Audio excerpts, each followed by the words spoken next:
अमित शाह के राज्यसभा वाले भाषण पर मचा घमासान, विपक्ष ने कर दिया शाह को परेशान। चौतरफा हो रहे अटैक का भाजपा ने निकाला समाधान, पीएम मोदी ने खुद संभाली कमान। कांग्रेस के आरोपों का दिया चुन चुन कर जवाब, अंबेडकर को हराने का ठोका इल्जाम। लोकसभा के बाद राज्यसभा में संविधान पर चर्चा हुई। इसी दौरान केंद्रीय गृह मंत्री अमित शाह ने अपनी बात रखी। अमित शाह ने कांग्रेस पर हमला बोलते हुए बाबा साहब भीमराव अंबेडकर को लेकर कई सारे बयान दिए, जिसके बाद तो मानो राजनीति में भूचाल आ गया हो। सभी विपक्षी पार्टियों ने एक साथ अमित शाह और बीजेपी पर हमला बोलना शुरू कर दिया। एक और राज्यसभा में नेता प्रतिपक्ष मल्लिकार्जुन खड़गे ने अमित शाह से माफी मांगने तक के लिए बोल दिया, साथ में उनके इस्तीफे की मांग तक कर डाली। तो वहीं दूसरी ओर यूपी की पूर्व मुख्यमंत्री और बसपा सुप्रीमो मायावती ने कांग्रेस और बीजेपी दोनों पर ही जमकर निशाना बोला। क्या बोले उद्धव ठाकरे और अमित शाह, और साथ में पीएम मोदी ने क्या कुछ कहा कांग्रेस पर, चलिए आपको आगे विस्तार से दिखाता हूं। मान्यवर, अभी एक फैशन हो गया है, अंबेडकर अंबेडकर अंबेडकर अंबेडकर अंबेडकर अंबेडकर। इतना नाम अगर भगवान का लेते हैं तो 7 जन्मों तक स्वर्ग मिल जाता।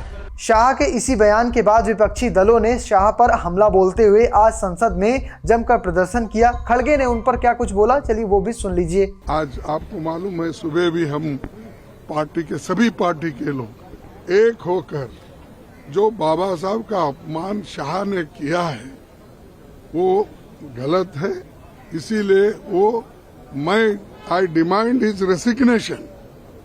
जो अपमान संविधान का करता है, बाबा साहब अंबेडकर का नाम लेकर अगर उनकी नाम अगर तुम बार बार लेते रहेंगे, इतना ही नाम अगर आप भगवान का लिए तो आप 7 बार हेवन जा सकते थे, यानी स्वर्ग जा सकते थे। वहीं मायावती ने बीजेपी और कांग्रेस दोनों ही दलों पर निशाना साधा। मायावती ने कहा कि कांग्रेस और बीजेपी एंड कंपनी के लोगों को बाबा साहब डॉक्टर भीमराव अंबेडकर की आड़ में अपनी राजनीतिक रोटियां सेकने के बजाय उनका आदर और सम्मान करना चाहिए।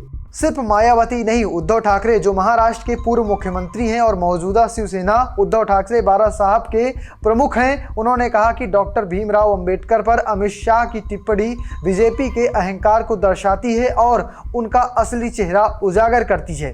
लगातार विपक्ष के हमलों के बीच पीएम मोदी ने ट्वीट किया और ट्वीट करते हुए उन्होंने कांग्रेस पर जमकर हमला बोला। मोदी ने एक्स पर पोस्ट करते हुए लिखा कि अगर कांग्रेस और उनका सड़ा तंत्र ये सोचता है कि दुर्भाग्यपूर्ण झूठ से उनके कई वर्षों के कुकर्म, खास तौर से डॉक्टर भीमराव अंबेडकर के प्रति उनके अपमान को छुपाया जा सकता है, तो वो गलत सोच रहे हैं।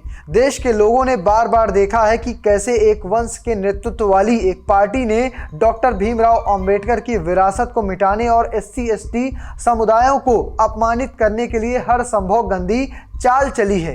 मोदी ने इस पर आगे लिखा कि संसद में अमित शाह ने डॉक्टर भीमराव अंबेडकर का अपमान करने और SC/ST समुदायों की अनदेखी करने के कांग्रेस के काले इतिहास को उजागर किया है। कांग्रेस शाह के तथ्यों से परेशान है, इसलिए कांग्रेस नाटक कर रही है। जनता सच्चाई जानती है। तो फिलहाल आप कैसे देखते हैं संसद में मचे इस नए बवाल को, कमेंट बॉक्स में बताना और पेज को फॉलो करना, चैनल को सब्सक्राइब करना बिल्कुल मत भूलिएगा। धन्यवाद।